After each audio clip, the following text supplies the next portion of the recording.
ચાલુ થઈ છે ભાગવત કથા, અને તમે એક પછી એક દિવસ તમે કથાને સાંભળી આવો. જો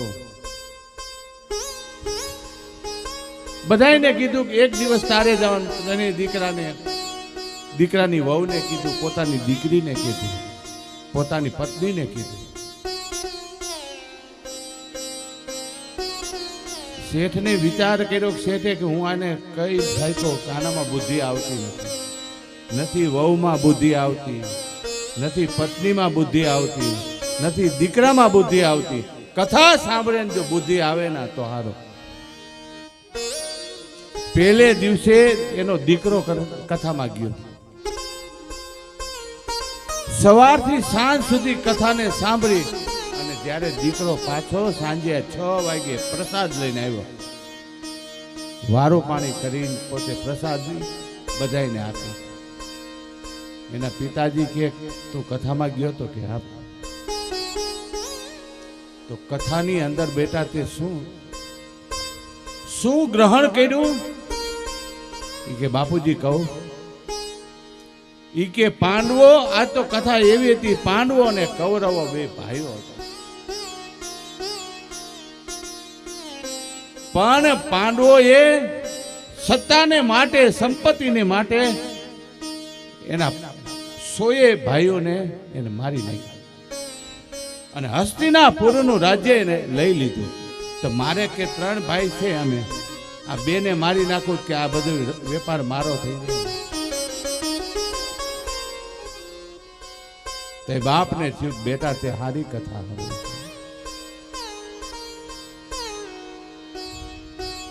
બીજે દિવસે એને દીકરાની વહુને કહ્યું બેટા તમે જાઓ.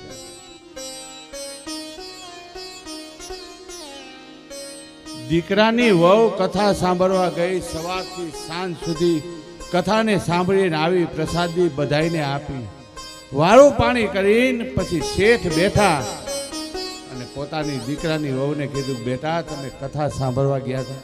કે હા બાપુજી ગઈ હતી ને. તો કે આજ કથામાં શું આવ્યું? અરે બાપુજી શું વાત કરું, એવી કથા આવી, એવી કથા આવી. મહાભારતની કથા હતી, અને દ્રૌપદી તો સતી હતા. એ સતી નારી કહેવાતા હતા કે એના વચને તો ભગવાન કૃષ્ણ કે દ્રૌપદીને 999 ચીર ઓઢાડ્યા હતા.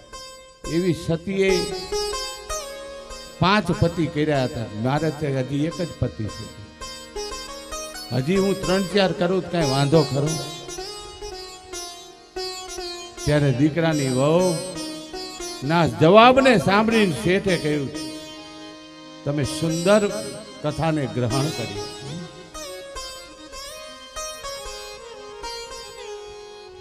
અને પછી પોતાની દીકરીને મોકલીને દીકરીને કીધું તું બેટા જા. દીકરી ગઈ, સાંજ સુધી કથાને સાંભળીને સાંજે જ્યારે પાછી આવી, શેઠે પોતાના દીકરાને જેટલું કહ્યું હતું, દીકરાની વહુને કહ્યું હતું એમ દીકરીને કીધું કે બેટા તું કથા સાંભળવા ગઈ તો કાંઈ તે ગ્રહણ કર્યું? કે હા બાપુજી. કે અર્જુનના બેન કોણ હતા? એ સુભદ્રાજી હતા ને. ખુદ ભગવાનના બેન સુભદ્રાજી હતા. ઈ એક સાધુની સેવા કરી, એને કરી, અને એ જ સાધુની સાથે એને લગ્ન કરી નાખ્યા. તો કે હું ગમે તેના દીકરાને લઈને વહી જાઉં, તમને કઈ વાંધો ખરો? કે બેટા તે પણ સારું સાંભળ્યું. તો કહેવાનું તાત્પર્ય 7 દિવસ કથાની અંદર ઘણું આવે. તમે 7 દિવસ કથાની અંદરથી તત્વને લેજો. જેમ દહીંની અંદર માખણ છે અને માખણની અંદર ઘી છે. આ કથા એની અંદર બધું આવે, પણ એ સર્વને નહીં. જ્યારે ખેડૂત હોય પોતાના ખેતરની અંદર જ્યારે વાવલતો હોય, એ માંડવી વાવલતો હોય, ઘઉં વાવલતો હોય, પણ એ જે છોતરા હોય ને એને જતા કરે, એમાંથી તત્વને જ લે. એમ આ કથા એ મારા અને તમારા જીવનની અંદર એ તત્વ લેવા માટેની કથા છે.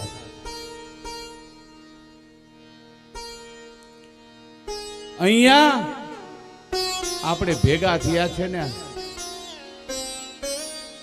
તો આપણા જે કાંઈ પાપ હોય ને એ કથા શ્રવણથી પાપ મટી જાય.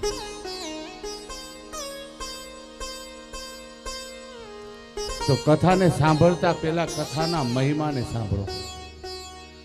એ મહિમાનું બીજું નામ છે મંગલાચરણ. જે વસ્તુને જાણવી હોય ને એના મંગલાચરણ મહિમાને સાંભળો. તો કે આ કથા સાંભળવાથી શું થાય? તમે 7 દિવસને કથાને સાંભળો તો 7 દિવસની અંદર તમને શું પ્રાપ્ત થાય? 88,000 ઋષિઓ એમ કહેવાય કે નૈમી સારણીની અંદર રહેતા હતા. આપણા ભારતની અંદર કેટલા જંગલ છે તમને ખબર છે? કેટલા જંગલ છે? 11 એવા જંગલ છે ભારતની અંદર જેને પવિત્ર ગણાય છે. આપણે તમે ત્યાં ગયા હશો, તમે બદ્રિકારણ્ય જાઓ, તમે નૈમિષારણ્ય જાઓ, ગુહ્યારણ્ય જાઓ, ચંપકારણ્ય જાઓ, દ્વારિકારણ્ય જાઓ. આવા 11 જંગલો આપણા ભારતની અંદર આવ્યા છે. એમાં એક જંગલ એવું થયું જે નૈમિષારણ્યની અંદર એમ કહેવાય છે 88,000 ઋષિઓ. અને એ ઋષિઓ એ પોતે યજ્ઞ કરતા, પણ યજ્ઞ કદાપી પૂરો નહોતો થતો. ત્યારે ભગવાન કૃષ્ણએ વરદાન આપ્યું હતું, અને એ જ વિષ્ણુએ વરદાન આપ્યું હતું કે જાઓ ઋષિઓ, તમે જે કાંઈ તપ યજ્ઞ કરશો ના તો તમારા તપ અને યજ્ઞ પરિપૂર્ણ થશે. કોઈ રાક્ષસ એને છીન ભીન નહીં કરી શકે. એમ કહેવાય છે કે આ નૈમિષારણ્ય રૂપી જંગલની અંદર એમ કહેવાય કે ભગવાને પોતાનું સુદર્શન ચક્ર મૂક્યું છે. એ ફરતું સુદર્શન ચક્ર એ 24 કલાક એક ઘડી પણ સુદર્શન ચક્ર બેસતું નથી. અને આ ઈ જ જંગલની અંદર એમ કહેવાય કે સૌનક આદિઓ ઋષિઓ 88,000 સૌનક આદિઓ ઋષિઓ રહેતા હતા. અને ત્યાં આ ભાગવતની કથા સૂતજી મહારાજ એ સૌનક આદિ ઋષિઓને આ કથા કહે છે કે શું સૌનક આદિ ઋષિએ ભગવાન સૂતજીને પ્રશ્ન કર્યો કે શું એવું કર્મ કરીએ ના કે જેનાથી માણસ પાપમાંથી મુક્ત થાય? ત્યારે સૂતજી કહે છે કે મેં જે કથાને સાંભળી છે કે જે કથા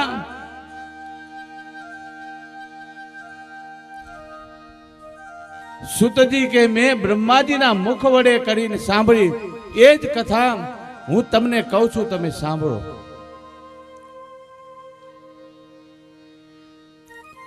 કે જે કથા જન્મ અને મૃત્યુ એમાંથી તમને છોડાવે છે. કે જે તમે ભાગવતની કથાને સાંભળો ના તો એમ કહેવાય માણસ મરી જાય ત્યારે એને મૃત્યુનો ડર ન લાગે. તમે ભાગવતને એક વખત નિરંતર સાંભળો ના, એ એવું ભાગવત છે કે તમે મૃત્યુના ડરને નહીં, મૃત્યુને તમે સ્વીકારી લ્યો.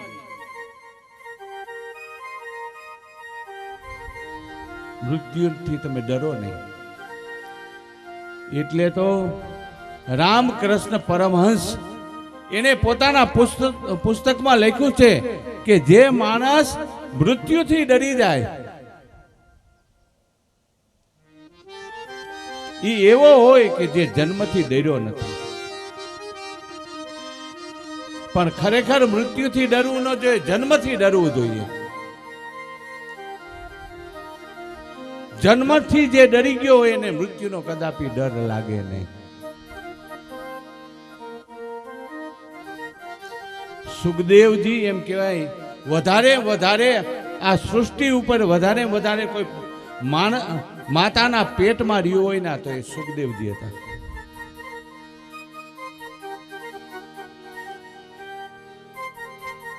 11 વર્ષ સુધી એમ કહેવાય કે સુખદેવજી માના પેટમાં રહ્યા હતા.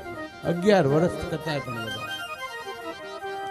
વિચાર કરો, બાળક અત્યારે 9 મહિના માના પેટમાં રહે, ત્યારે સુખદેવજી એ 14 વર્ષ થી પણ વધારે એ માના પેટમાં રહ્યા ને ત્યારે ભગવાને એને આજ્ઞા કરી, હે સુખદેવ, હવે તો તું માને પેટમાંથી બહાર આવ, તું માને કેટલું દુઃખ આપે છે. વિચાર કરો, અંદર રહેલો સુખદેવ કે જે આપણે જેના મુખથી આ ભાગવત સાંભળવા, એને પરમાત્માને કહ્યું કે હું બહાર તો આવું પણ હું બહાર જોઉં છું ના તો દરેક જગ્યાએ મને માયા દેખાય છે, મને ક્યાંય હરી નથી દેખાતો. મારે તો એવું જન્મવું છે કે મને માયાનો સ્પર્શ ન થાય. માયાનો સ્પર્શ. ત્યારે કહ્યું કે નહીં, માને દુઃખ ના આપો, માતાને દુઃખ કદાપી આપો નહીં. હે બાલક, તું જન્મને ધારણ કર. અને પછી જ સુખદેવજી જન્મ્યા છે. પણ જન્મતાની સાથે, કારણ કે 15 વર્ષનું બાળક તો કેવડું હોય, એ જતા રહ્યા તો એના પિતા એવા વેદ વ્યાસ કેમ કહેવાય કે એની પાછળ ગયા. હા પુત્ર, જો એને મમતા હતી. ઓલો નગ્ન અવસ્થાની અંદર જતા હતા, એની વાહે વેદ વ્યાસ હા પુત્ર એને મમતા હતી કે આ મારો દીકરો છે. ક્યારેય મમતા નહીં રાખશો. આ જગતની અંદર તમારું કોઈ નથી. તમને એમ થાય કે આ તમારો દીકરો છે, પણ એ દીકરો આપણો નથી. તમને એમ થાય કે આ દીકરી મારી છે, આ મારી પત્ની છે. જ્યાં સુધી તમે આ મૃત્યુ લોકની અંદર છો ને મારા વાલા, ત્યારે એ તમારા સગા છે.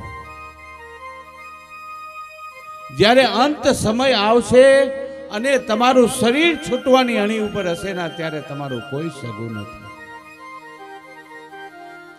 જે કોઈ તમારી સેવા કરે છે ને, એ તો સ્વાર્થને લઈ કરે છે. માટે શાસ્ત્ર તો પુકારીને કહે છે કે તમારું કોણ છે? અંદર રહેલો આત્મા એ તારો છે. એ મારા વાલા, દીકરો હશે એ પણ પાણી નહીં પાય, દીકરી હશે તો નહીં પાય. ખુદ તમે જેની સાથે 4 ફેરા ફેર્યા છે એ પણ નહીં પાય. જે કોઈ પાસે ના, તો સમાજની બીકે તમને પાછળ. અત્યારે માણસ એ એટલો સ્વાર્થી બન્યો છે, ખૂબ સ્વાર્થી બન્યો છે. કોઈ કોઈનું નથી રે, કોઈ કોઈનું નથી રે, કોઈ કોઈનું નથી રે, કોઈ કોઈનું નથી રે, કોઈ કોઈનું નથી રે, કોઈ કોઈનું નથી રે, કોઈ કોઈનું નથી રે, કોઈ કોઈનું નથી રે. કોનું છે? કોઈ કોઈનું નથી રે, કોઈ કોઈનું નથી રે, કોઈ કોઈનું નથી રે, કોઈ કોઈનું નથી રે. માટે તમારે એક વિચાર કરવાનો, અંત સમયે તમને કોણ આવશે? ઘરે આવશે.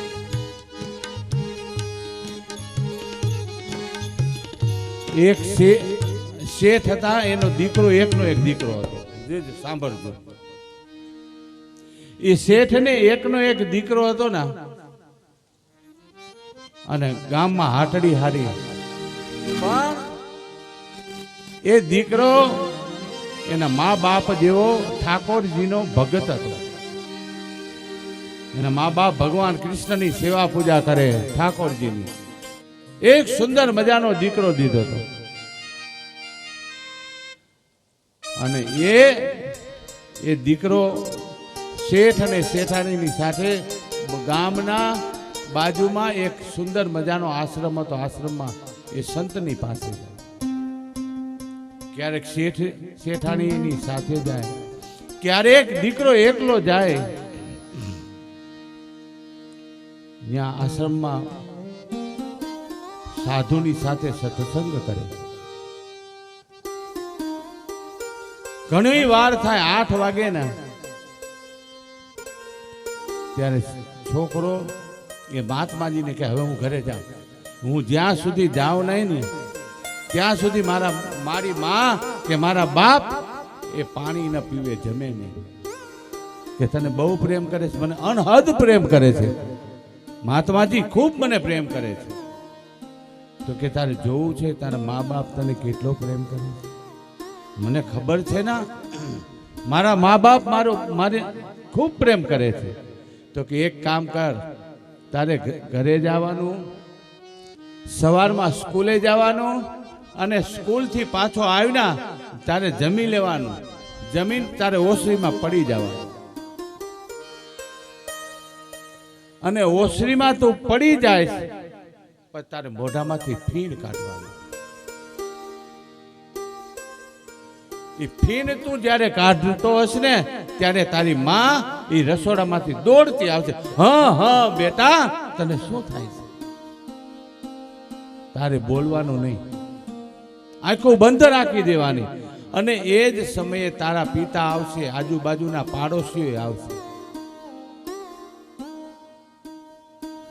અને પછી હું જે કહું તને કહું છું ના કે હું તારી માને પાણી આપીશ, તારી માથેથી ઉતારી. તારા બાપને હું પાણી આપીશ.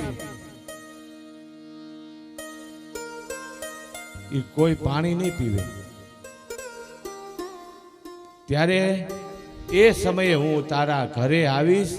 આખો આજુબાજુ પાડોશીઓ ભેગા થાય. તારી માં એ તો જમીન ઉપર માથું પછાડી રુદન કરતી હશે. બધા એમ કહેતા હશે, હાય હાય, એકનો એક દીકરો આજે મારો જતો.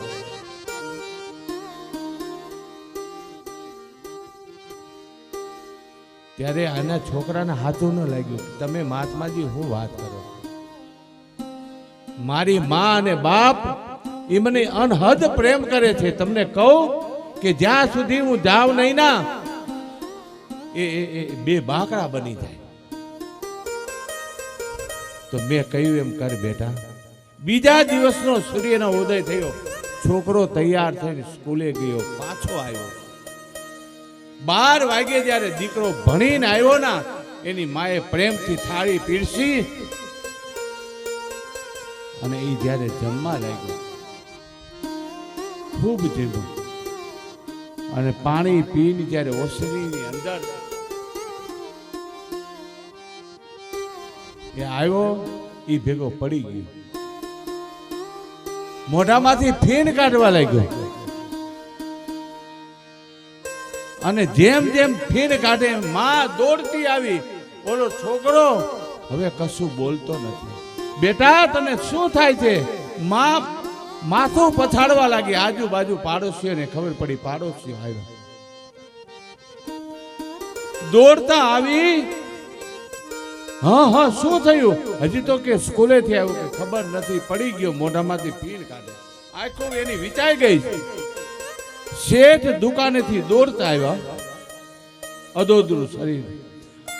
હા હા બેટા બોલ, શું થાય છે? પણ છોકરો બોલતો નથી. સાંભળજો, જીવનમાં ઉતારવા જેવી વાત છે.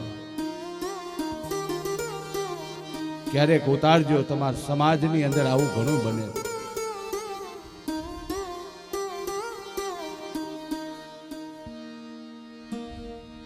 પણ એ મોઢામાંથી ફીણ કાઢતો હતો. એવામાં આજુબાજુ પાડોશીઓ રોવા લાગે. ઘણાની આંખમાં આવું આવતા વાર ન લાગે, કોકનું દુઃખ જોવાય નહીં. પણ શેઠાણી રુદન કરે છે, હરિને હાથ જોડી પ્રાર્થના કરી, હે નાથ, હે કૃષ્ણ, તારા ખજાને તો શું ખોટ હતી કે મારું એક રાખના રતનને લઈ લીધું. કંઈક તો વિચાર કર, હે હરિ, તારા ખજાને ક્યાં ખોટ છે. અને ત્યારે કહેવાય છે, માથા પછાડતી માં રુદન કરતી હતી, એ રુદનને કોઈ જોઈ શકતું નથી. અને એવા સમયે એક સંત એ શેઠના ડેલીની અંદર પગ મૂક્યો. જેવો એને પગ મૂક્યો ના, ત્યારે એને માણસોનું ટોળું ઓસરીમાં જોયું. શેઠને જોયા, શેઠાણીને જોયું, અને અંદર આવ્યા. સંતને જોઈને બધા ખસી ગયા. દૂર રહ્યો, મહાત્માજી આવ્યા, દૂર રહ્યો. એમ કરી શેઠને સંત કહે છે, બોલો હે શેઠ, આ તમારા દીકરાને શું થયું? કઈ? ત્યારે શેઠ કહે છે, નિશાળે ગયો તો આવીને જમ્યો, અને જમીન એ જેવો ઓસરીમાં પાણી પીને આવ્યો ના, ત્યારે મોઢામાંથી ફીણ કાઢવા લાગ્યો. ફીણ કાઢવા લાગ્યો, બોલતો બંધ થઈ ગયો. મહાત્માજી કઈક કૃપા કરો, જો આપ કઈ જાણતા હો ના, આ મારો રાખનું રતન એક જ છે. જાજા વર્ષે મારા ઘરે દીકરાનો જન્મ થયો. આ ઠાકોરજીને હાથ જોડીને પ્રાર્થના કરે છે. મહાત્માએ નીચા બેઠા ને છોકરાને છાતી ઉપર આમ હાથ મૂક્યા.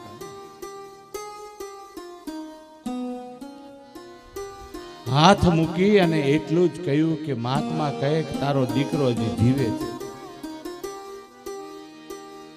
તારો દીકરો હજી જીવે છે, પણ તારે હે શેઠ આને જીવિત કરવો હોય ના, તો તારે કઈક ભોગ દેવો પડે.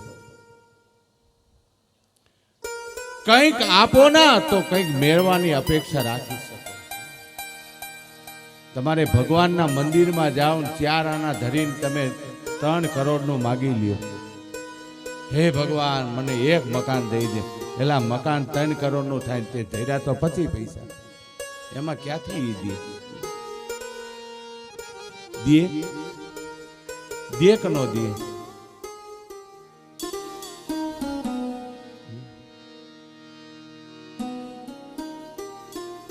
શ્રીફળ ધરીને છોકરા માગે.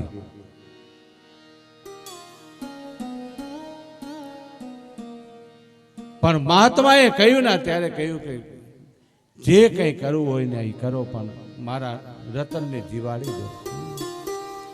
ત્યારે કહ્યું કે એક કામ કરો, ત્રાંબાનો લોટો પાણીનો ભરીને આપો. ત્રાંબાનો લોટો પાણીનો ભરીને ત્યારે શેઠે એમ કહેવાય કે મહાત્માજીના હાથમાં મૂક્યો. મહાત્માએ 3 વખત ઉતાર્યો, એ છોકરાની ઉપર 3 વખત ઉતાર્યો, અને ઉતારી અને એને પેલા ને વેલા એમ કહેવાય કે શેઠના હાથમાં દીધો. લ્યો શેઠ, આ પાણી તમે પી જાઓ એટલે તમે મરી જશો, દીકરો જીવિત થઈ જશે. તઈ સ્વાર્થ આવ્યો, જોજો. ઈ કે હું પી તો જાઉં, કારણ કે દીકરાથી વધારે શું હોય. પણ જાજા વર્ષે મને ઠાકોરજી આ દીકરો દીધો છે ને, હજી મેં એને વેપારે નથી શીખવાડ્યો. વેપાર શીખવાડ્યો નથી. એ ભણે છે, એ મોટો થઈ જાય ને ભણી લે ને પછી હું એને વેપાર બેહાડી દઉં, આ ગાદી બેહાડી દઉં, ત્યાં સુધી મારે જીવવું છે. તો કે એક કામ કરો, મારી પત્નીને પીવડાવી દો. કે શેઠ કહે એક કામ કરો, મારી પત્નીને પીવડાવી. ત્યારે મહાત્માજીએ તો એના પત્નીના હાથમાં લોટો કીધો, લ્યો શેઠાણી, આ લોટો પકડી તમે આ પાણી પી જાઓ, તમારો દીકરો જીવતો થઈ જાય અને તમે હરિઓમ તસ્ત. શેઠાણી કે આ દીકરાથી વધારે હું વાલું હોય, હું મોતને હું વહાલ કરીશ, ભલે હું મરી જાઉં, પણ મહાત્માજી એક વિચાર કરજો કે આ દીકરાને પરણાવી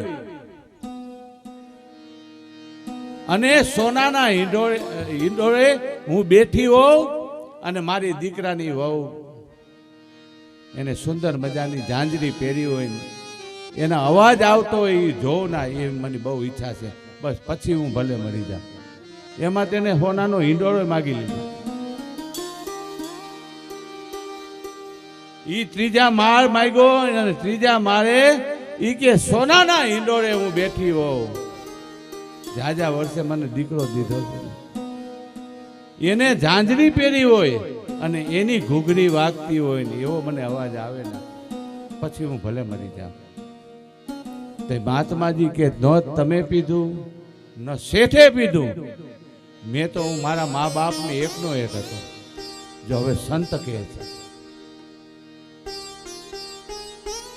હું મારા મા બાપને એકનો એક હતો, પણ મેં ઘર છોડી અને મેં આ વેશને ધારણ કરી લીધું. હું તો જગતની સંત ન હોત આ સંસારમાં તો જલી જાત બ્રહ્માંડ. સંત ન હોત આ સંસારમાં તો જલી જાત બ્રહ્માંડ, પણ જ્ઞાન કેરી લહેર છે થાર સતામાં. શેઠ શેઠાણીને કહ્યું હું તો જગત માટે સાધુ થયો છું, મારા માટે નહીં. તમે પાણી પીવો નહીં ના તો કાંઈ નહીં, આ છોકરો તમારો જીવતો થાય પણ એના માટે હું પાણી પી જાઉં. મારે શું છે, હું રહું કે ન રહું. પણ સંતને ખબર હતી હું ક્યાં મરી જવાનો. એ લોટો પાણીનો પી ગયા. જેવો પી ગયા એવો છોકરો ઉભો થયો, આમ ફડાક દઈને. એને ખબર જ હતી આ બધી. અને આમ હાથ પકડીને જ્યારે એમ કહેવાય કે શેઠાણી એના દીકરાને છાતીએ લગાડવા ગઈ ત્યારે એના હાથને છોડાવી દે. હા હા માં મને અત્યાર લગી એમ હતું કે તું મારી માં છે, તું મને આટલો પ્રેમ કરે છે. એના બાપને કહ્યું તમે તો કેવો મને પ્રેમ કરતા હતા, પણ આજ મને આ સંતે આંખને ખોલી દીધી. આજ મને ખબર પડી ગયું કે મને સંત એમ કહેતા હતા કે આ સંસારની અંદર જો તમારે તમને ઓળખવા હોય ના તો એક વખત ઘરમાં જઈને તમારો અરીસો હોય ને એની સામે જુઓ. એ અરીસો આખો અરીસો હોય એની સામે તમે ઊભા રહેજો, ત્યારે તમને જો સાચી તમે ભક્તિ કરી હશે, સારું તપ કર્યું હશે અને અંદર કથાને સાંભળી હશે ના તો અરીસાની સામે તમે ઊભા રહેશો ને ત્યારે તમને જોઈ શકશો. અરીસાની સામે તમે જોવો છો ને ત્યારે તમે શું જોવો છો, તમને શું દેખાય છે એની સામે? જ્યારે તમારે એમ કહેવાય તમે તમારા નાકને અડો ને એ તમે છો, એ તમે નથી, તમારું નાક છે. તમે કપાળે આંગળી મૂકી અને તમે કપાળ ને જુઓ તો એ તમે છો કે નથી? શરીરના તમારા અંગ છે, અંગની ઉપર હાથ મૂકો ના, છાતીએ મૂકો, પેટે મૂકો, પગે મૂકો, હાથે મૂકો, એ તો તમારા અંગ છે. તો તમે ક્યાં છો?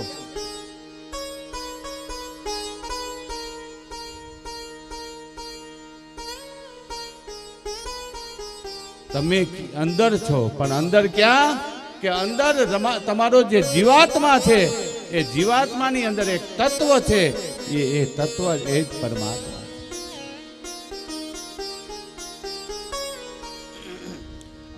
આલોકના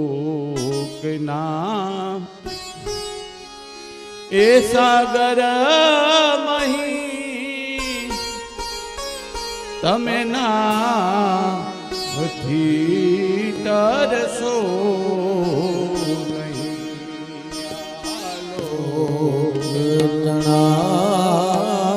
સાગર તમે નાવ કરી તરસો નહીં.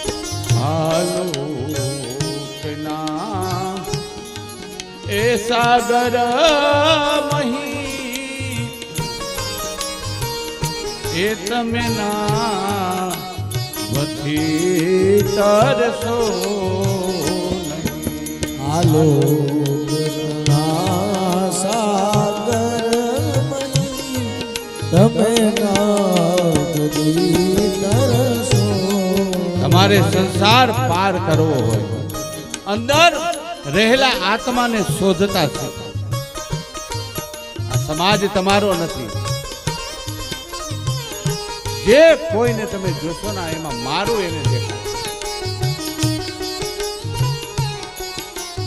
પણ 7 દિવસની કથાને સાંભળ્યા પછી તમને લાગશે, વિચાર કરો, મહારાજ પરીક્ષિતે ગંગાના કિનારા ઉપર સુખદેવજીના મુખથી આ 7 દિવસની કથાને સાંભળી.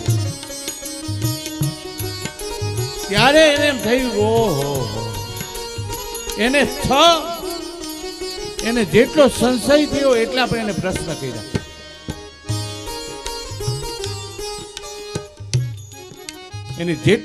એને સંશય કર્યો, પ્રશ્ન કર્યા કે અંતકાળે એ દુનિયા તણા એ દોરંગના ધોકા તમે ધરશો.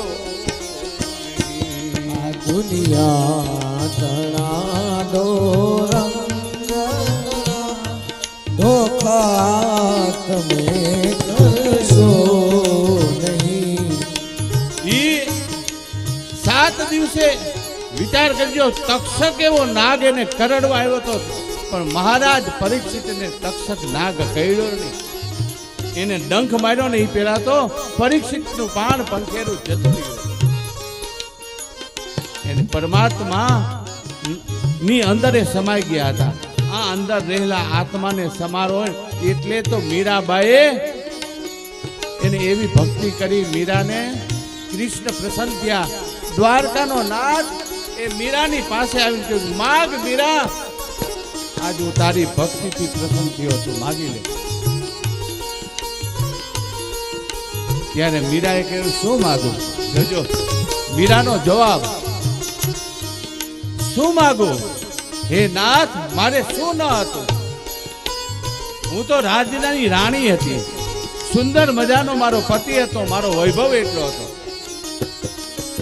હું સોનાના થાળી વાટકાની અંદર હું ભોજન કરતી હતી. પણ મારે આ મૃત્યુ લોકના જે પદાર્થ એ મને ગમતા નથી. મને ગમે છે તું. જો તું મને આપવા માંગતો હોય ને, હે કૃષ્ણ, મને તારામાં સમાવી દે. બસ બીજું મારે કશું જોઈતું. એ દુનિયા તણા એ દોરંગના એ ધોખા તમે ધરશો.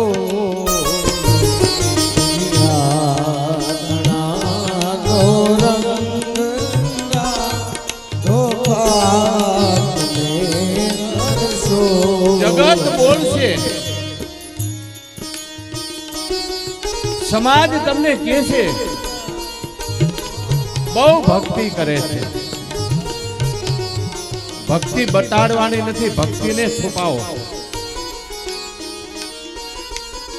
છુપાવીને ભક્તિ કરો, જગતને બતાવો નહીં. કારણ આ તો સમાજ એવો છે.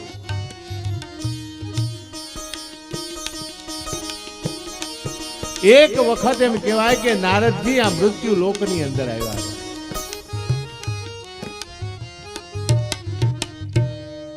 મૃત્યુ લોકની અંદર આવ્યા. એને મૃત્યુ લોકની અંદર કેટલાય માણસોને દુખી જોયા.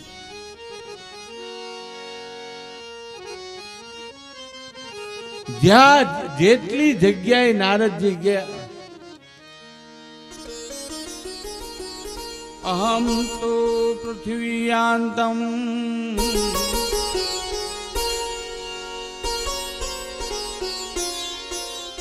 દાત્વા સરતો મામિતિ ત્વરિતમ ગમ્યતે પુત્રમ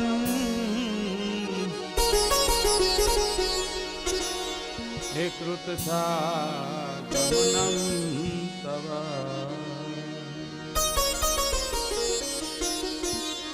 ઇદાની શૂન્યચિતોસ્વી ગતવિતો યથા જનઃ તદેવ મુક્તિ સહસ્રમ મોચિતમ વદકાર.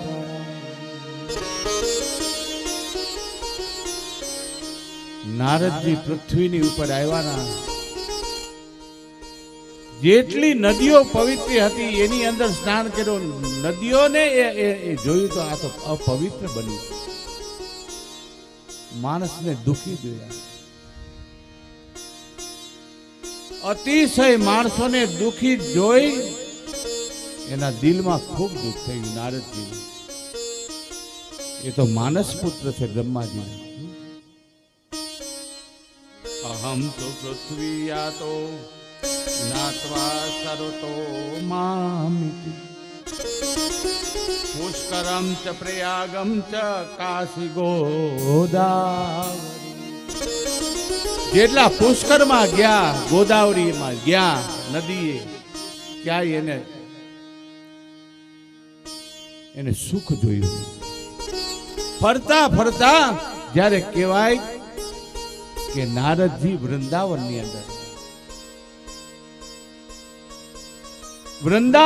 અંદર આવી નારદજીએ જોયું ના તો એક સ્ત્રી બેઠી હતી. એ સ્ત્રીની પાસે એના 2 સંતાનો હતા. એ બંને દીકરા ની પાસે સ્ત્રી જે બેઠી હતી એ તો જુવાન હતી. પણ નારદજી એને રુદન કરતા જોઈ ગયા. એની પાસે જઈને કહ્યું કે હે દેવી, તમે શા કારણથી રુદન કરો છો એ મને કહો. ત્યારે કહેવાય એ સ્ત્રી બીજી કોઈ ન હતી, ભક્તિ હતી.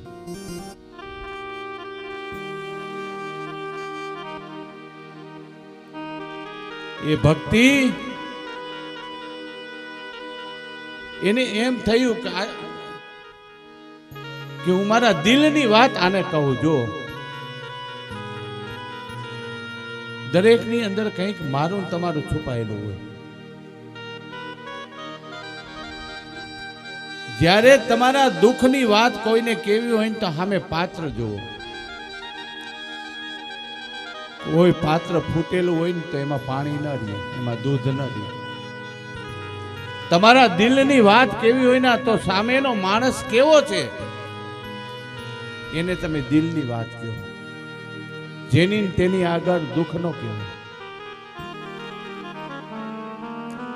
ભક્તિને એમ થયું કે હું મારું દુઃખ આ મહાત્માને કહીશ તો મારા દુઃખને એ દૂર કરશે. એટલે ભક્તિ એ કહે, હે મહાત્માજી, હું તો તમને જાણતી નથી, પણ તમારા ચહેરા ઉપરથી એમ થાય છે કે મારું દુઃખ હું તમને કહું. મારું નામ ભક્તિ છે. દ્રવિડ દેશની અંદર હે નારદજી મારો જન્મ થયો હતો.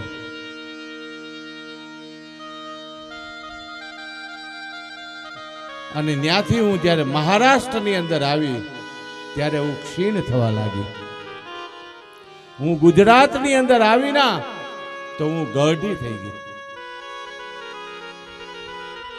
પણ ગુજરાતમાંથી હું પાછી વૃંદાવનની અંદર આવીને તો હું યુવાન બની ગઈ. પણ આ બંને જે પુરુષો સુતા છે ને એ મહાત્માજી એ પુરુષ નથી, એ મારા 2 દીકરા છે. એકનું નામ જ્ઞાન છે અને એકનું નામ વૈરાગ છે. આપને વાત કરું મહાત્માજી, હવે તો મને શરમ એ થાય છે કે માં જુવાન અને એના દીકરા વૃદ્ધ કેમ છે?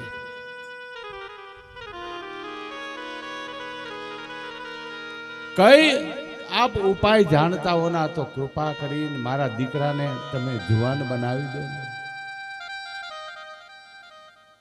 મને તો આ વૃંદાવનની અંદર આ રમણ રેત, વૃંદાવનની આ રેતી એને મારો શરીરનો એનો સ્પર્શ મને થયો ના મારા શરીરમાં, તો મહાત્માજી હું યુવાન બની ગઈ.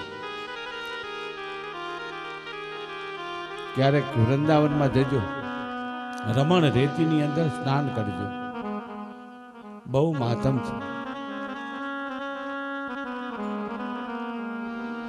હું જુવાન બની ગઈ, પણ મારા દીકરા જ્ઞાન અને વૈરાગ્ય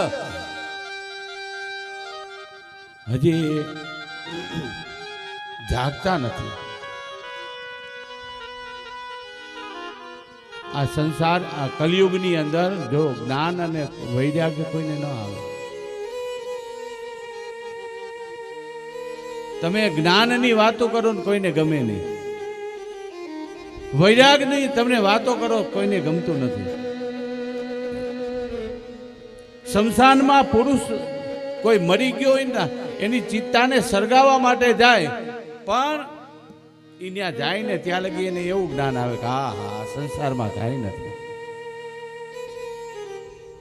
આપણે એક વખત આમ નામ બળી જવાના. પણ જેવો ઘરે આવે ને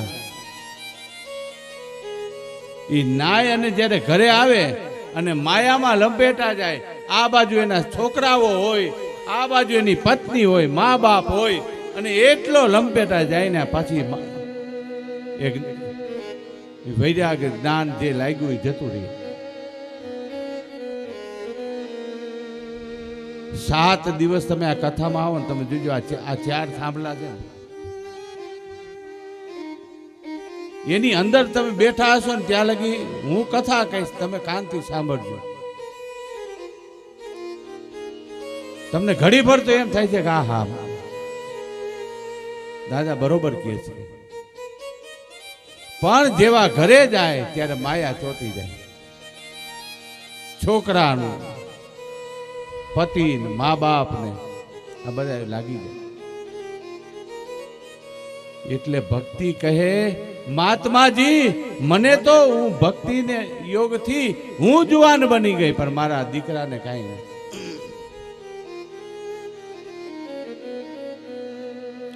તમે ભાવે ભજો ને ભગવાન, જીવન થોડું તમે ભાવે ભજી લો ભગવાન, જીવન થોડું રહ્યું.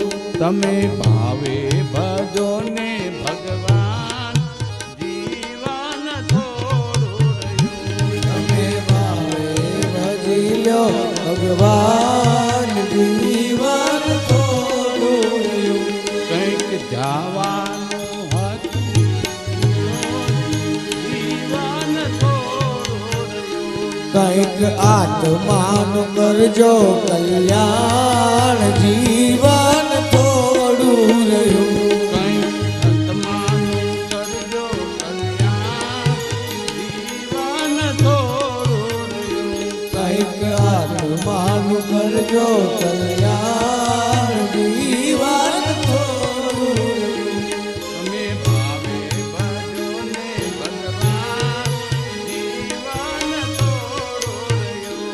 તમે ભાવે ભજી લો ભગવાન, જીવન થોડું રહ્યું. એટલે સંતો મહંતો કહે કે 7 દિવસ તમે કથાને સાંભળશો, જો કથામાં આવો તમને એનો રંગ લાગે, પણ ઘરે જાઓ તો માયાના પ્રપંચની અંદર તમે લપટી જાઓ.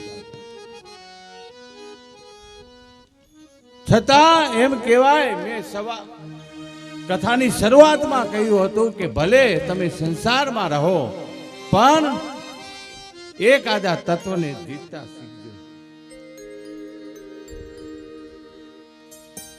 તો આ 7 દિવસની કથા નારદજી એ ભક્તિને કહે છે કે હું તો માનસ પુત્ર બ્રહ્મા છું, બ્રહ્માથી ઉત્પન્ન થયેલો છું. લાવ એના કાનની અંદર એને ગીતાના પઠન કર્યા, ભાગવતના શ્લોકો વાંચ્યા. છતાં આળસ મળીને જ્યારે ઊભા થવાની જ્ઞાન ને વૈરાગ્ય એ કહે છે ઊભા થવાની તૈયારી કરે થઈ શકતા નથી.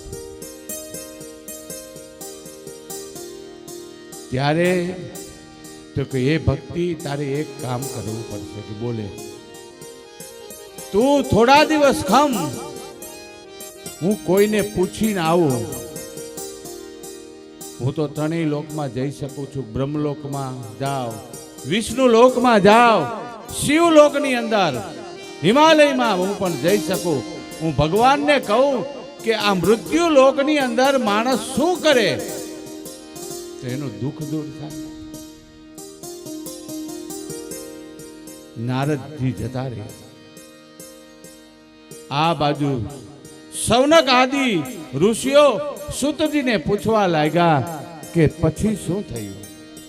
ત્યારે કે આની અંદર એક કથાનક છે, હું તમને કહું, તમે સાંભળો. કોઈ એક ગામ હતું. એ ગામની અંદર એક બ્રાહ્મણ રહેતો હતો જેનું નામ આત્મદેવ હતું. એ આત્મદેવ એ ગામની અંદર પૂજનીય હતો. ગામમાં જેટલા માણસો રહેતા હતા એ આત્મદેવ જ્યારે પોતાના ઘરે પૂજા પાઠ કરીને નીકળે ને ત્યારે બધા એને પગે લાગે, ભૂદેવને પગે લાગે. પણ એ આત્મદેવ બ્રાહ્મણ એને એક વસ્તુની ખામી હતી. જોજો, માણસના જીવન પરિપૂર્ણ નથી. માણસનું જીવન એ પરિપૂર્ણ નથી, કારણ એક વસ્તુની ખામી એમાં રહેવાની.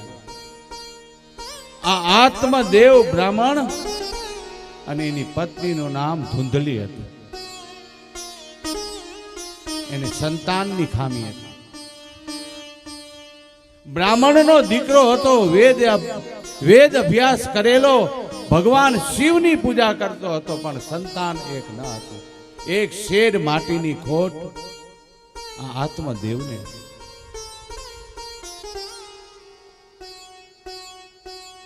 એક વખત ભગવાન શિવના પૂજા કરવા માટે આત્મદેવ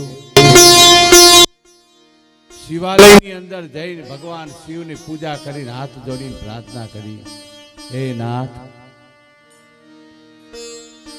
મને કહો કે મેં મારા જીવનમાં એવું તો શું પાપ કર્યું છે કે મને એક શેર માટીની ખોટ છે. મેં કોઈનું દિલ દુભાયું નથી. બ્રાહ્મણનો સ્વભાવ તો કેવો હોવો જોઈએ? એ તો પરોપકારી છે. એનામાં લેવાની લાલચ વૃત્તિ ન હોવી જોઈએ. હે હરિ, હે દીન દયાળુ,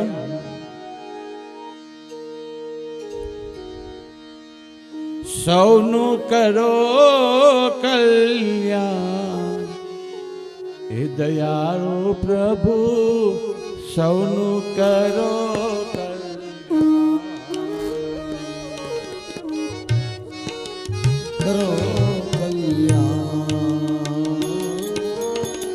સૌનું કરો કલ્યાણ. દયાળુ પ્રભુ, સૌનું કરો કલ્યાણ. હે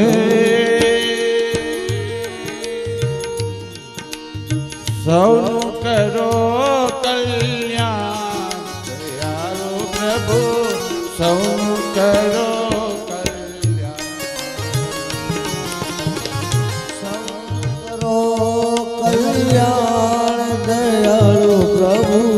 સૌનું કરો કલ્યાણ. દયાળુ પ્રભુ, સૌનું કરો. અરે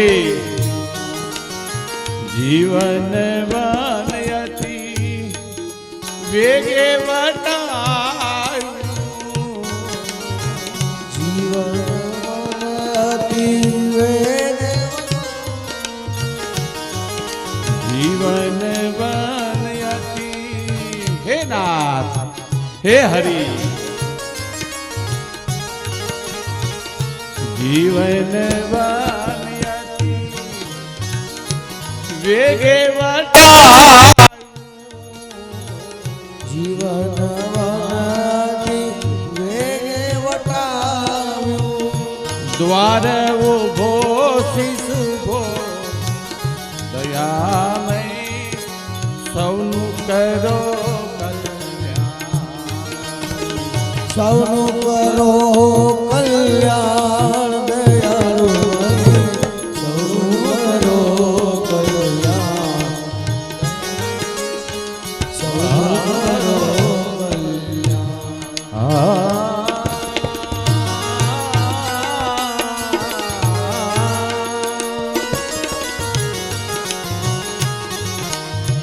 આવતા ને જાતા એ મારા ગવા તે વાલા આવતાને જાતા હે હરિ હે દયાળો હે આવતા ને એ મારા ગવા તે ભાઈ આવતાને જાતા વાલા માર્ગ ભાઈ એ અમૂલખ વસ્તુ જડી યામય સૌનું કરો સૌનું કરો કલ્યાણ દયાળુ હરિ સૌનું કરો કલ્યાણ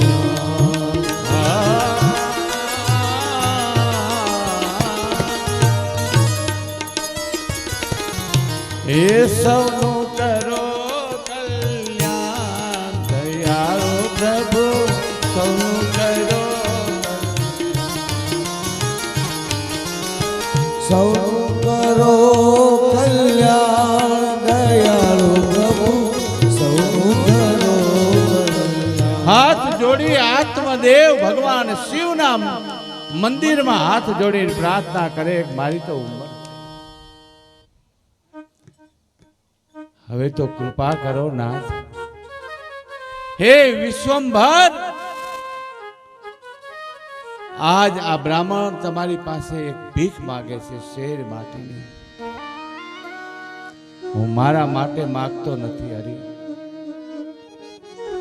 હું જાણું છું મેં વેદ ઉપનિષદ ગ્રંથોને વાંચ્યા છે એમાં લખ્યું છે જે મા બાપ હોય અને મા બાપ જ્યારે મરણ પામે જે મા બાપ હોય મરણ પામે અને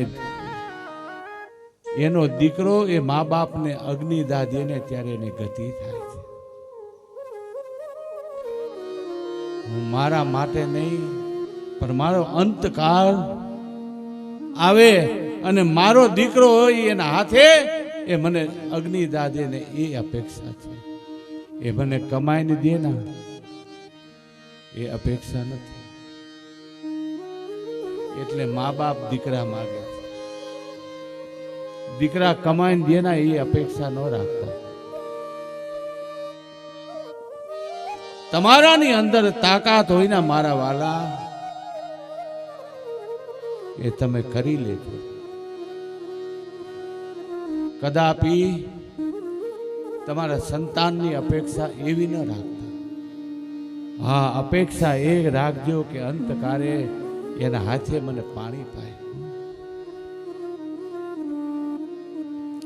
એના હાથે એ મને પાણી પાય એ અપેક્ષા રાખજો પણ લાખ રૂપિયા કમાઈને મારા હાથમાં દેના એ અપેક્ષાને છોડી દેજો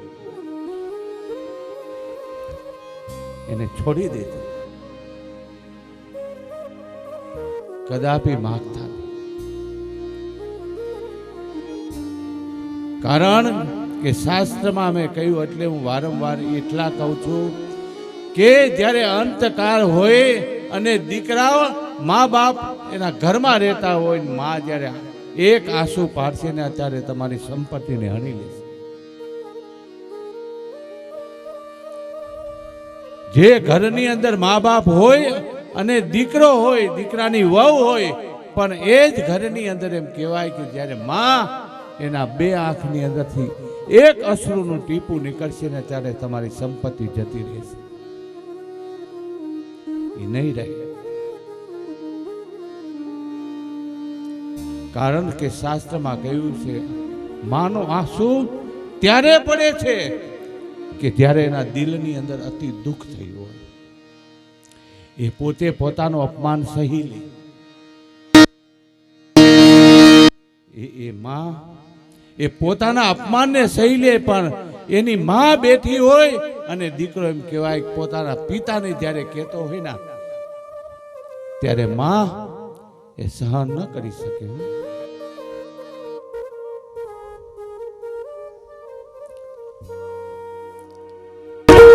એને કદાપી એને પોતાના પતિને એમ ન કહ્યું હોય તું આમ છે ને આમ છે. આજે એ બેસતા એ બેઠી હોય ને દીકરો જ્યારે કહીને જાય ના ત્યારે એના દિલમાં ખૂબ દુઃખ થાય, એની આંખમાંથી અશ્રુ વહી જાય.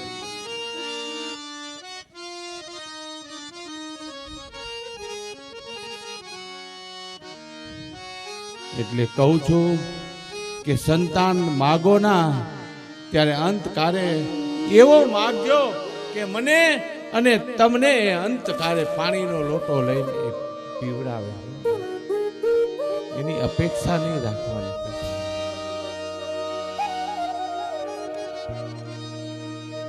કશી અપેક્ષા નહીં રાખવાની. આજ આત્મદેવે કહ્યું કે પ્રભુ બસ મારી ઈચ્છા તો આજ નહીં.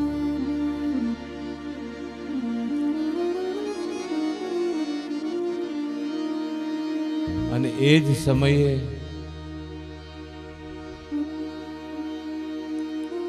કે જો તું મને એને પ્રતિજ્ઞા લીધી આત્મદેવે કે તું મને દીકરો નહીં આપના તો હે હરિ, હે ચંદ્રમૌલેશ્વર, આજ તારા મંદિરની અંદર આ આત્મદેવ એ પોતાનું મસ્તક ધડથી અલગ કરીને તને કમળ પૂજા ચડાવી દેશે.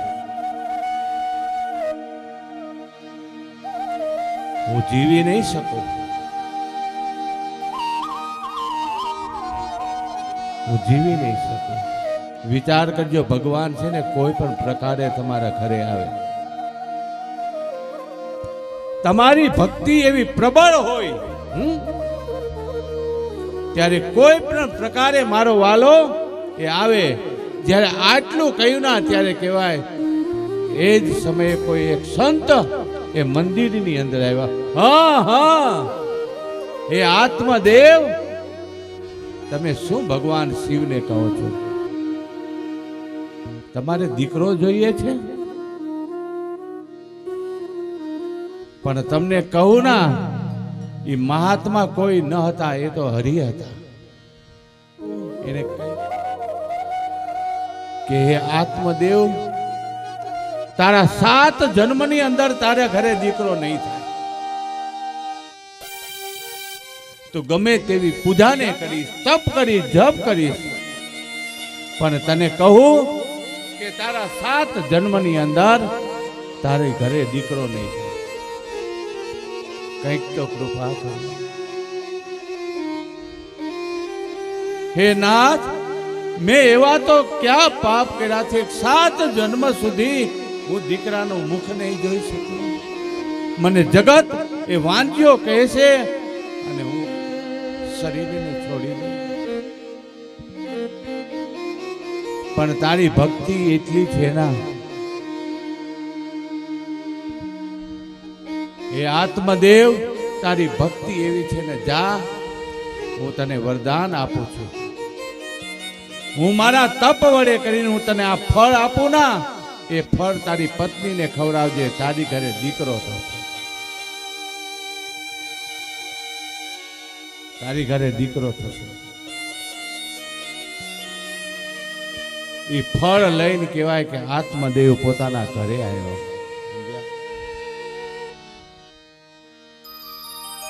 એ ઘરે આવ્યા ના ત્યારે એને ફળ પોતાની પત્નીને આપ્યું અને કહ્યું કે ધૂંધલી એની પત્ની હતી. જુઓ, ઘરની અંદર પતિ ને પત્નીના બે સંસારના પૈડા છે. એ હરખા હોય ને તો બહુ સારું હાલે ઘર, પણ નાનું મોટું હોય ને તે હરખું ન હાલે. પણ આત્મદેવ અતિ પવિત્ર હતા, પણ ધૂંધલી એ એવી બધી સ્ત્રી હતી જેને કર્કશા કહેવામાં આવે. શાસ્ત્રમાં કર્કશા એને આત્મદેવે ફળ એમ પોતાની પત્નીને દેવું, લ્યો દેવી, આ ફળ તમે ખાશો ના તો તમારા પેટની અંદર ગર્ભ રહેશે. 9 માસે આપણા ઘરે પુત્ર રત્ન દીકરાનો જન્મ થશે. ત્યારે ધૂંધલીને વિચાર થયો કે 9 મહિના સુધી મારે પેટમાં રાખવાનું, ખાવા પીવાનું છોડી દેવાનું, તીખા તમતમતા કાંઈ મારે પદાર્થ ખાવાની, અને 9 મહિના પછી ઈ મારા ઘરે જન્મે એટલે મારે એને પછી પૈપાન કરાવવાનું. ઈચ્છી કરે, પીપી કરે તો એને મારે ધોઈ દેવાના. આ મારાથી થઈ ન શકે. કોઈને ખબર ન પડે એમ કહેવાય કે ધૂંધલી એવી કર્કશા સ્ત્રી હતી ના, એ આત્મદેવને ખબર ન પડી. એ ફળ એમ કહેવાય કે પોતાની ગાયને ખવડાવી. જ્યારે ગાયને ખવડાવી દીધું પણ પછી 9 મહિને દીકરાનો જન્મ ન થાય તો કે આત્મદેવ એમ કે મહારાજે મને ફળ આપ્યું કે ખોટું પડે. પણ જેવી સ્ત્રી હોય ને એની બેનપણી એવી જ હોય.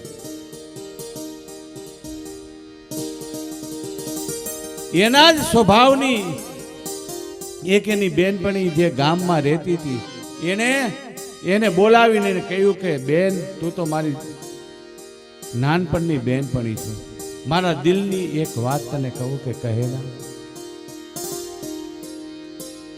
એ કે મારા પતિ છે ને કે એક ફળ લાવ્યા છે,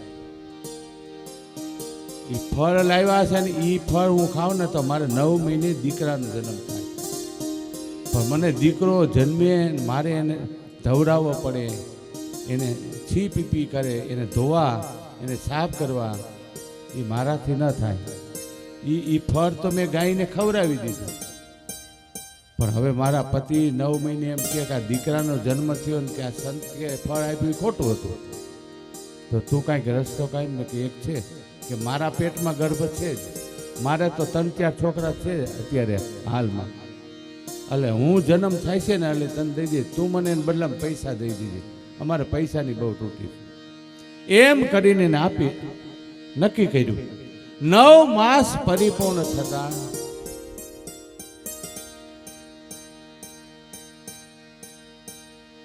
જ્યારે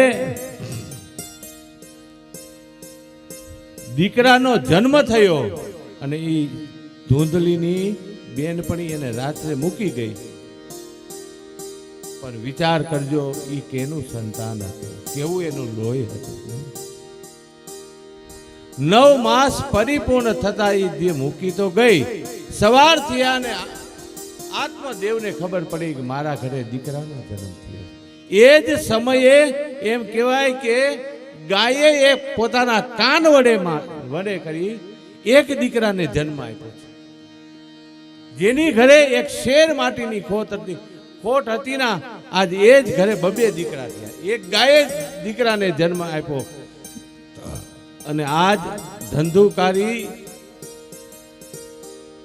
જે જન્મો જે ધૂંધલીના વડે કરી એની બેનપણીના ઘરે હતી. પણ હવે બેયના જન્માક્ષર બ્રાહ્મણે જોયો, બ્રાહ્મણને જન્માક્ષર ક્યાં લેવા જવાના, એને જોયો ને ત્યારે એમાં જન્માક્ષરમાં આવ્યું કે આ છોકરો 17 વર્ષનો 18 વર્ષનો થશે, એના મા બાપને મારી નાખશે. દીકરા હું કામ માગી, ઘણાઈને સમાજમાં છે એવા બાપના નામને બોલી દે એવા, પણ સમાજમાં દીકરા તો એવા થવા જોઈએ કે દીકરા જ્યારે નીકળે ના ત્યારે સમાજ એમ કે આ ફલાણા ભાઈનો દીકરો જોવો તો ખરા. પણ એમ કહે કે આ ફલાણાનો દીકરો જો એને કેવા કર્મ કર્યા, એના બાપને નીચું મોઢું જોવું પડે છે. એવા નહીં, પણ બનો એવા કે તમારા થકી તમારો બાપ આ સમાજની અંદર ઓળખાવો, એવા બનો. બંનેના જન્માક્ષર કાઢ્યા, પણ બંનેના નામ પાડ્યા. ઓનું નામ ધંધુકારી પાડ્યું, નાનું નામ ગૌકર્ણ પાડ્યું. પણ આ ગૌકર્ણ તો જેવું નામ એવા એના ગુણ હતા. ગાયના કાનની અંદરથી જન્મ થયો એટલે ગૌકર્ણ થયા. પિતાજીને પગે લાગીને કહ્યું, પિતાજી હવે મને રજા આપો, મારે તો તીર્થ યાત્રા કરવા જવું છે. આ બાજુ ધંધુકારી હવે પોતાના બાપને અને માને પરેશાન કરે. જેમ જેમ મોટો થયો દારૂનું પાન કરે, બ્રાહ્મણનો દીકરો હોય ને દારૂનું પાન કરે, માંસ મદિરા ખાય, મદિરાનું પાન કરે, માંસનું ભક્ષણ કરે. આવો જ્યારે સંતાન થયું ના ત્યારે હાથ જોડીને ભગવાન શિવના મંદિરમાં જઈને કહ્યું, પ્રભુ મેં આવો તો દીકરો માંગ્યો ન હતો. હે હરિ, હવે હું શું કરું?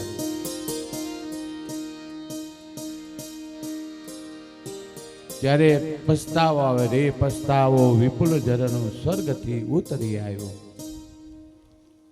માણસને ત્યારે પસ્તાવો થાય છે,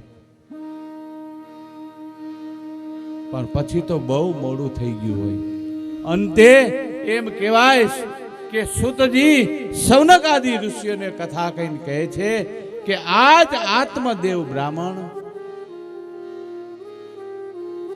એ વિચાર કરજો કે અંતે ઘર છોડીને જતો રહ્યો. જે ઘરની અંદર દિવસ ને રાત જે ભગવાનની પૂજા થતી હતી, સવારના પોરમાં જ્યારે એમ કહેવાય આત્મદેવ બ્રાહ્મણ પૂજા કરીને ઘંટા વગાડતો હોય ના, આજુબાજુ ઘરની અંદર એનો અવાજ જતો હતો. આજ એ જ ઘરની અંદર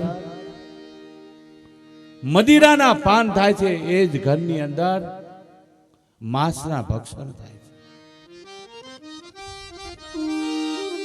એ જ વિચાર કર્યો, ધૂંધલીએ જેનું બાળક લીધું હતું ના એને લઈ એ ઘરની અંદર રહેવાને લાયક ન રહી, એ આત્મહત્યા કરીને જતી રહી, મરી ગઈ. કોઈ રહ્યું નહીં. અને આ ધંધુકારી એના ઘરની અંદર વેશ્યાઓ રહે છે. રાત્રિના સમયે લૂંટફાટ કરીને ધંધુકારી એ લઈ આવે અને ઓલી વેશ્યાઓને આપે. વેશ્યા દારૂ પાય.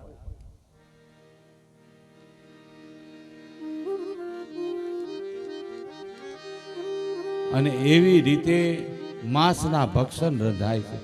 જે ઘરની અંદર ક્યારેય એવી રસોઈ નથી થતી, પણ ધૂંધલી હતી એવી, પણ ખરાબ ન હતી. એના વિચાર ખરાબ હતા. એના બુદ્ધિની અંદર એવો તર્ક હતો કે આ બધું મારાથી ન થાય. પણ એના પતિને એની સેવાની અંદર ક્યારેય ધૂંધલી આડી નથી આવી. વિચાર કરો, રાવણ હતો ગમે તેવો, પણ મંદોદરી સતી હતી. એક વખત તો હરિને વિચારવું પડ્યું કે જ્યારે લક્ષ્મણને મૂર્છિત થયા અને રણ મેદાનની અંદર, લંકાના રણ મેદાનમાં લક્ષ્મણજી પડ્યા હતા, ત્યારે એ લંકાના પાદરની અંદર, લંકાની અંદર બે સ્ત્રીઓ હતી. એક જાનકી, એ પણ સતી સ્ત્રી હતા, અને એક હતી મંદોદરી.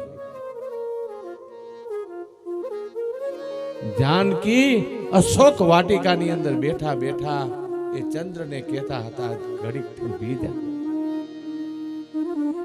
એ ચંદ્રને કહેતા હતા કે ઘડીક થંભી જાન્યા અને સૂર્યનો ઉદય ન થાય. કારણ વૈદ્ય કહ્યું હતું કે જો સૂર્યનો ઉદય થશે ના તો લક્ષ્મણ જીવિત નહીં રહે. લક્ષ્મણ જીવિત નહીં રહે. એટલે જાનકી રાત્રિના સમયે ચંદ્રને પ્રાર્થના કરે કે હે ચંદ્ર, કે તને એ પોતાના મસ્તક ઉપર ધારણ કરે છે. શ્રી રામચંદ્ર કૃપાલુ ભજ મન હરણ ભવ અરુણ. રામચંદ્ર કૃપાળુ ભજ મન હરણ ભવ નવ કુંદ લોચન કંદ મુખ કરે કંદ પદ કંજારો. કંદ લોચન કંદ મુખ કર કંદ કંજારો. હાથ જોડીને જાનકીએ કહ્યું કે હે ચંદ્ર, તને મારા પતિ એ પોતાના મસ્તકની ઉપર રાખે છે ને તો હું તને પ્રાર્થના કરું તો ઘડીક થોભી જા. ત્યારે મંદોદરી એ ચંદ્રને કહે છે કે હું તો સતી સ્ત્રી છું, પણ મારો પતિ ગમે તેવો હોય પણ હું સતીત્વ એ મારામાંથી ગયું નથી. હાથ જોડીને એટલું જ વિનંતી કરું કે મારો દીકરો એ જીવિત રહે. જો દીકરો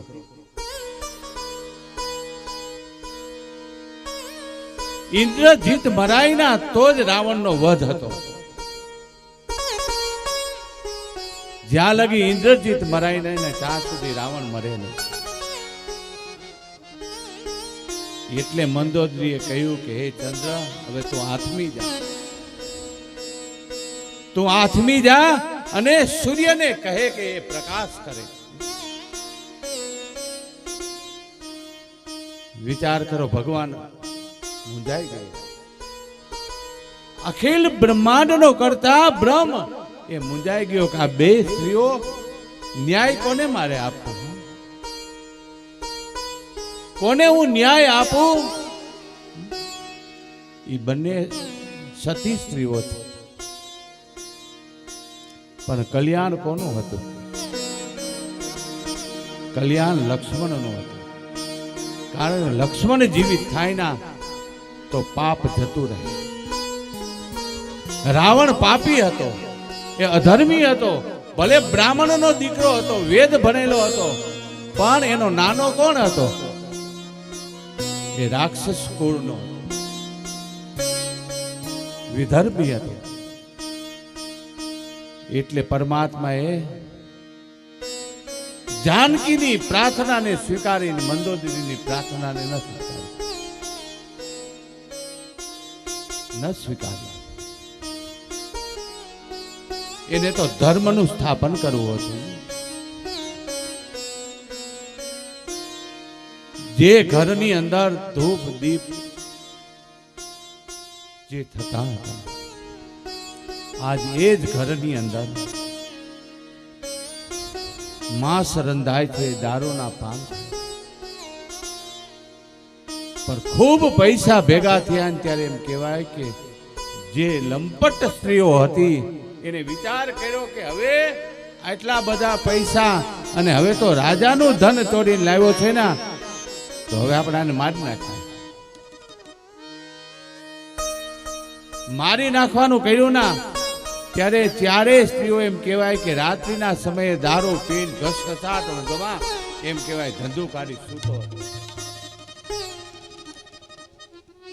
એ ધંધુકારી જ્યારે સૂતો હતો ના ત્યારે કહેવાય ધંધુકારીને બાંધી દીધો. ધગધગતા કોલસા, લાલ કોલસા કર્યા છે સગડીની અંદર.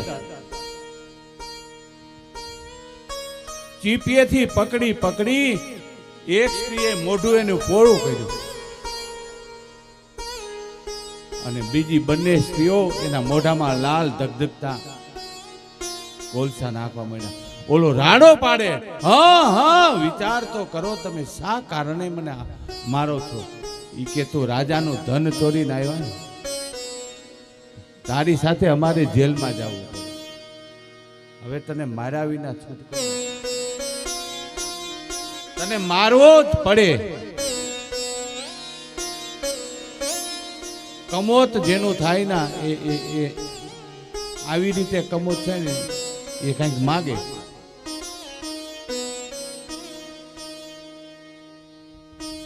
એ માગે. જ્યારે ધંધુકારી હા માં કરતો જ્યારે મરણ પામ્યો, મરી ગયો. ગત પ્રાણ, એના પ્રાણ જ્યારે નીકળી ગયા,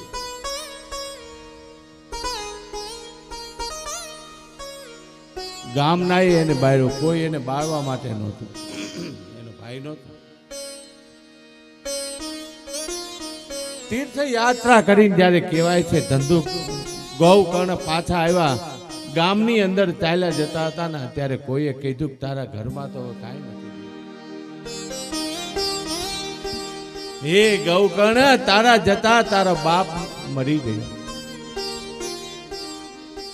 તારી માએ આત્મહત્યા કરી લીધી, તારો ભાઈ એ દારૂના પાન કરવામાં લાગ્યો, દારૂ પીવા લાગ્યો, માંસાહાર કરવા લાગ્યો. એને વૈશ્યાઓએ મારી નાખ્યો. ગૌકર્ણ કે મને એની વાત મળી હતી, મેં ગંગાજીની અંદર એકો એક નદીની અંદર મારા ભાઈ માટે મેં તર્પણ કરાવ્યું છે. પણ તને ગામના માણસો કે તને એક વાત કહી કે તે ભલે ગમે ત્યાં કરાવ્યું પણ તારા ભાઈની ગતિ નથી થઈ, હજી અહીંયા ભૂત થાય છે. ઈ કે મારો ભાઈ ભૂત ન થાય, કે થાય છે. જુદા જુદા રૂપની અંદર તારો ભાઈ એ પ્રેત યોનિની અંદર ભટકે છે. ઈ જ ઘરની અંદર રાત્રિ મુકામ એમ કહેવાય ગૌકર્ણ કરે છે. રાત્રે જ્યારે સૂતા હતા ત્યારે કહેવાય કે જુદા જુદા રૂપની અંદર જ્યારે ધંધુકારી પ્રેત યોનિની અંદર સામે આવ્યો ના, ઈ કે તું જે હો તે, પણ તું છો કોણ, તારું નામ શું, મારી સામે આવીને ઉભો રહે. ત્યારે કહેવાય કે ધંધુકારી એ પોતાના મૂળ રૂપની અંદર આવીને એની સામે ઉભો રહ્યો કે ભાઈ હું તો તારો ભાઈ છું, મારા પાપને લઈ આપણા પિતાજી મૃત્યુને પામ્યા.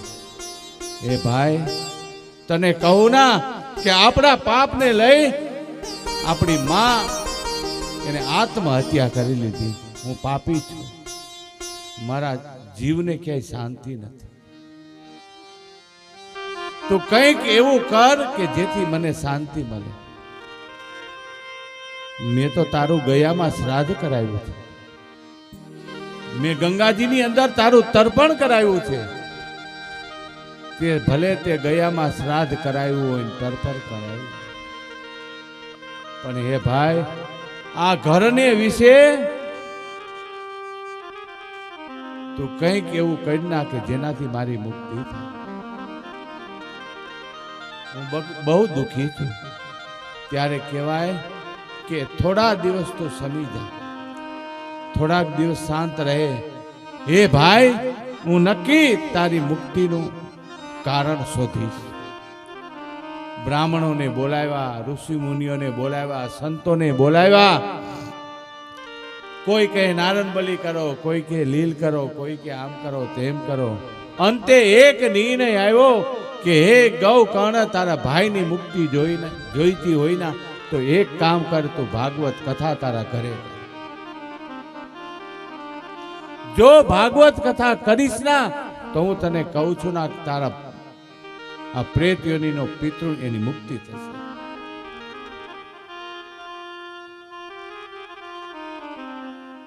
આટલું કહી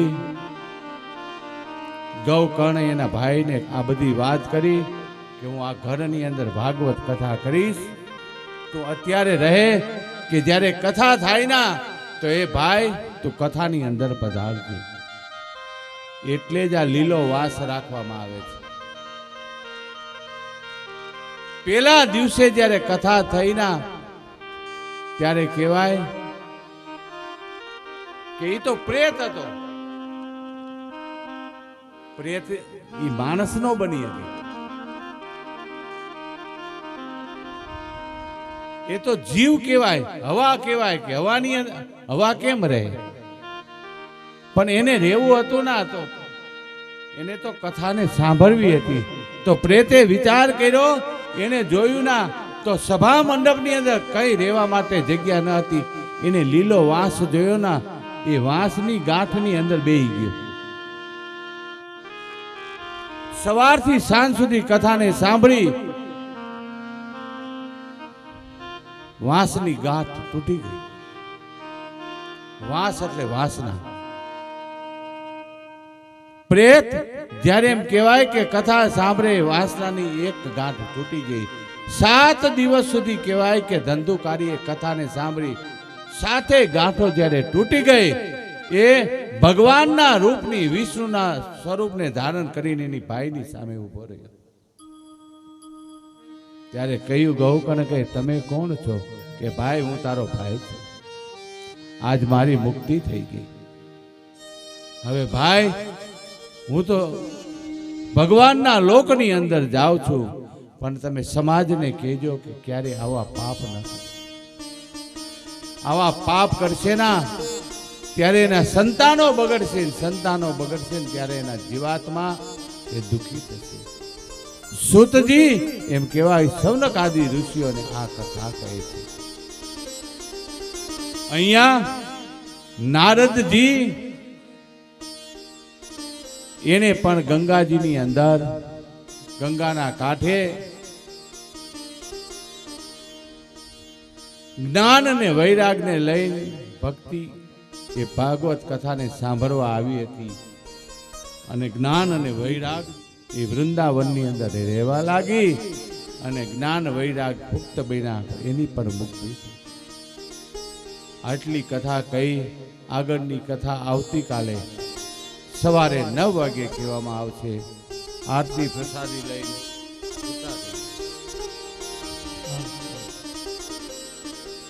બોલીએ ગોવર્ધનનાથ કી જય.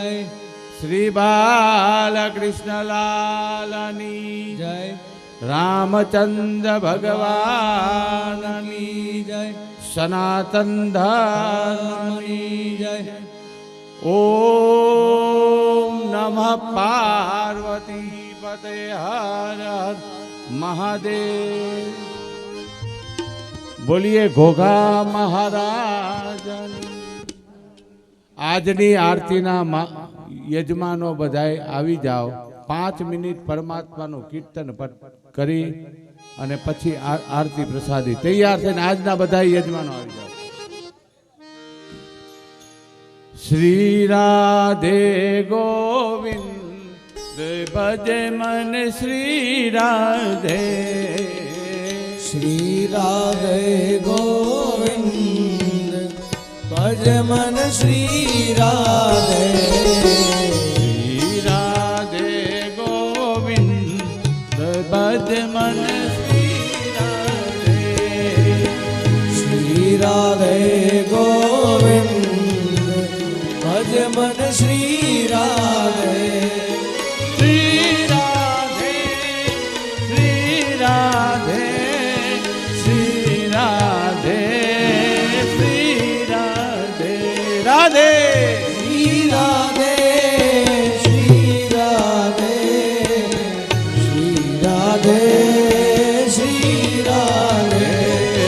શ્રી રાધે શ્રી રાધે શ્રી રાધે શ્રી રાધે શ્રી રાધે શ્રી રાધે રાધે.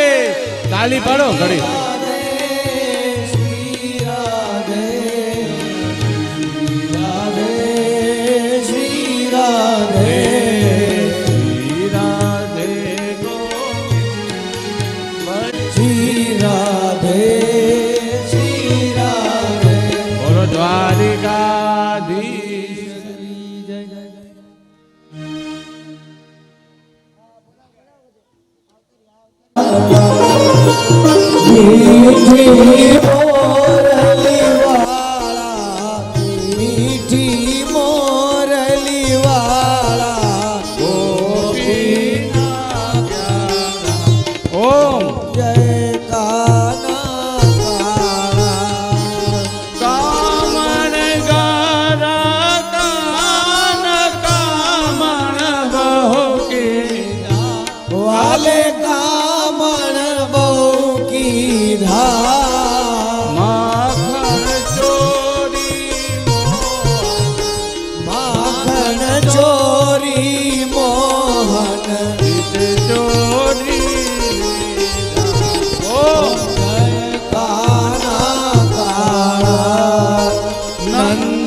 જશોદા ઘેર વૈકુંઠ ઉતારા.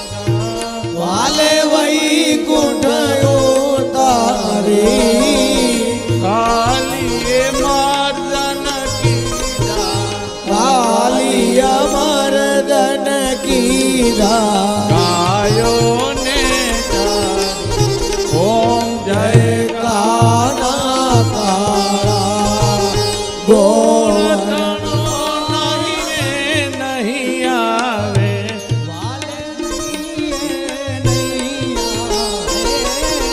નેતિ વેદ પુકારે ગોવિંદ ગુણ ગાવે. ઓમ જય કાના કારા પ્રભુ મીઠી મોરલી વાળા ગોપીના પ્યારા. ઓમ કપૂર ગૌરમ સદા વસંતા હૃદયારવિંદે ભવમ ભવાની સહિતમ નમામિ.